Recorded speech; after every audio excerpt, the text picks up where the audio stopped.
లోక్సభ ఎన్నికల తర్వాత కాస్త డల్ గా కనిపించిన ఎన్డీఏ మహారాష్ట్ర, బీహార్ లాంటి రాష్ట్రాల్లో విజయాల తర్వాత మంచి రైజింగ్ లోకి వచ్చింది. దాన్ని ఇండి కూటమి ఢీకొనగలదా? వచ్చే ఏడాది ఏ రాష్ట్రాల్లో ఎన్నికలు జరగబోతున్నాయి?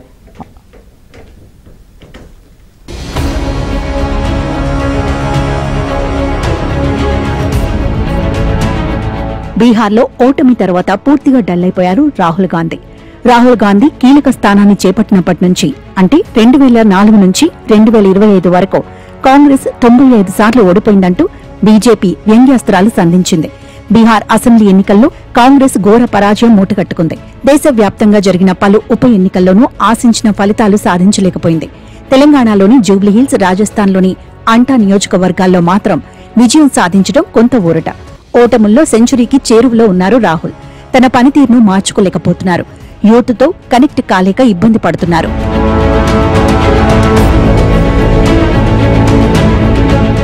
రెండు 2024 సార్వత్రిక ఎన్నికల్లో మంచి పర్ఫార్మెన్స్ తర్వాత కాంగ్రెస్ లో ఉత్సాహం ఉరకలేసింది.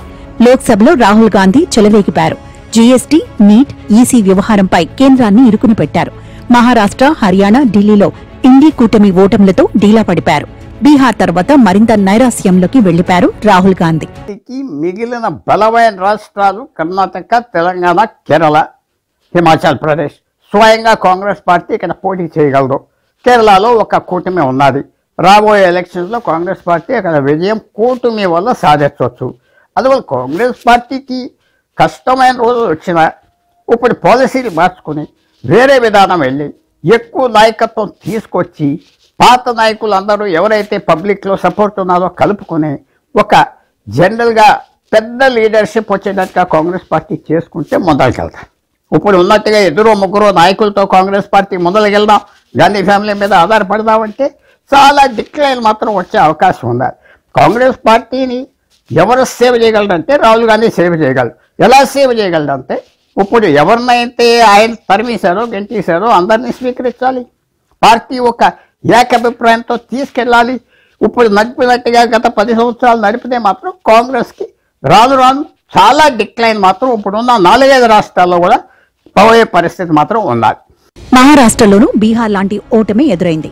ఇండీ కూటమికి 288 స్థానాలకు గాను ఇండీ కూటమి 46 సీట్లను మాత్రమే గెలుచుకుంది. ఎన్డీఏ 230 సీట్లలో విజయభేరి మోగించింది. 70 స్థానాలున్న హర్యానాలో మాత్రం బీజేపీ 48, ఇండీ కూటమి 37 సీట్లు సాధించాయి. ఢిల్లీలోనూ అనూహ్యంగా గెలుపొందింది బీజేపీ. దేశ రాజధాని అసెంబ్లీ ఎన్నికల్లో కాంగ్రెస్ తో పొత్తుకు ఆప్ నిరాకరించింది. 70 సీట్లున్న ఢిల్లీలో బీజేపీ 48, ఆప్ 22 సీట్లలో విజయభేరి మోగించగా కాంగ్రెస్ కు మాత్రం గుండు సున్నా వచ్చింది. ఆప్, కాంగ్రెస్ కలిసి పోటీ చేస్తే ఫలితం వేరుగా ఉండేదన్న విశ్లేషణలొచ్చాయి. జార్ఖండ్, జమ్మూ కాశ్మీర్లో మాత్రం కాంగ్రెస్ కూటమి విజయం సాధించింది.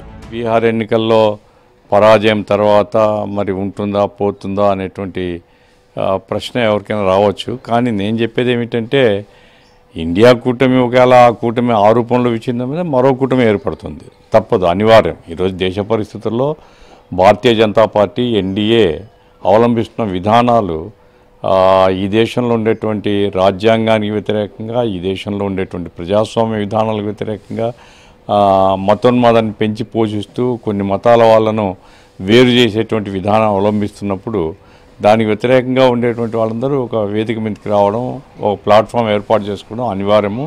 కాబట్టి నా ఉద్దేశంలో ఇండియా కూటమి విచ్ఛిన్నం కాదు.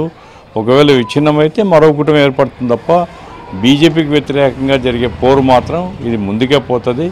ఓట్ చోరీపై మరింత ముందుకు వెళతామని కాంగ్రెస్ ప్రతిపాదించగా తృణమూల్ కాంగ్రెస్, సమాజ్వాదీ పార్టీ పెద్దగా ఆసక్తి చూపలేదు. పైగా ఇండీ కూటమి సారథి పదవిని అఖిలేష్ కోరుతున్నారు. 2026లో తమిళనాడు, బెంగాల్, అసోం, పుదుచ్చేరిలో అసెంబ్లీ ఎన్నికలు జరగనున్నాయి.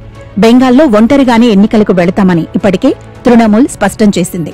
తమిళనాడులో మాత్రం కలిసే వెళ్లే ఛాన్స్ ఉంది. 2027లో అత్యంత కీలకమైన యూపీతో పాటు గోవా, ఉత్తరాఖండ్, పంజాబ్, మణిపూర్, హిమాచల్ ప్రదేశ్, గుజరాత్ అసెంబ్లీలకు ఎలక్షన్స్ జరగనున్నాయి. ఇండీ కూటమిని సమిష్టిగా నడిపించే సత్తా రాహుల్ గాంధీకి ఉన్న ఆ పని చేయలేకపోతున్నారు. మమతా బెనర్జీ, అఖిలేష్ యాదవ్ సమర్థులే అయినా అవి ప్రాంతీయ పార్టీలు కావడంతో కాంగ్రెస్ అంగీకరించటం లేదు. ఇక్కడే చిక్కుముడి పడుతుంది. ఇండీ కూటమి సమిష్టిగా ఉంటే మంచి ఫలితాలు రావచ్చేమో కానీ విడిపోతే మాత్రం ఎన్డీఏని ఆపతరం ఎవ్వరి వల్ల కాదో.